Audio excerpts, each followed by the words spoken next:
స్థానిక బోస్ రోడ్డులోని town church నందు శుక్రవారం గుడ్ ఫ్రైడే వేడుక ఘనంగా నిర్వహించారు. రెవరెండ్ దేవరపల్లి యేసురత్నం పాల్గొని వాక్యోపదేశం చేశారు.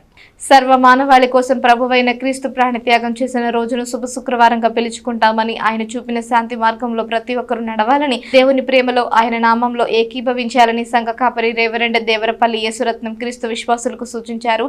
గుడ్ ఫ్రైడే సందర్భంగా పెద్ద సంఖ్యలో క్రీస్తు విశ్వాసులు దేవాలయానికి వచ్చి ప్రార్థనలు చేశారు. మన కోసం యేసుక్రీస్తు చేసిన ప్రాణత్యాగాన్ని వివరించారు. కార్యక్రమంలో parish pastor, additional pastor, ad hoc committee సభ్యులు, స్త్రీల సమాజం సభ్యులు, సండే స్కూల్ పిల్లలు పాల్గొన్నారు.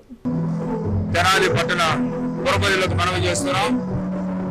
శుభ శుక్రవారం, మహా శుక్రవారం ఆరాధన కార్యక్రమాన్ని జరిగించడానికి దేవుడు మాకు సహాయం చేశాడు. యేసుక్రీస్తు వారు 2000 సంవత్సరాల క్రితము మానవాళికి ఇచ్చిన రక్షణ ప్రచారం చేయడానికి ఆయన సిలువలో 7 మాటలు ధ్యానం చేశారు. 7 మాటలు ఈ జనాల పాస్టర్ గారు మరియు సంఘం నుంచి పెద్దలు స్త్రీలైన వారు మాట్లాడుతున్నారు. కనుక ఆలకించి తిలకించి మరి యొక్క పండుగ దినాన, శుక్రవారం పండుగ దినాన దేవునికి ఆశీర్వాదం పొందాలని సంఘ కాపురిని కోరుకుంటూ ఈ మాట ముగిస్తున్నాను. దేవుడు మిమ్మల్ని దీవించును గాక. ఆమేన్.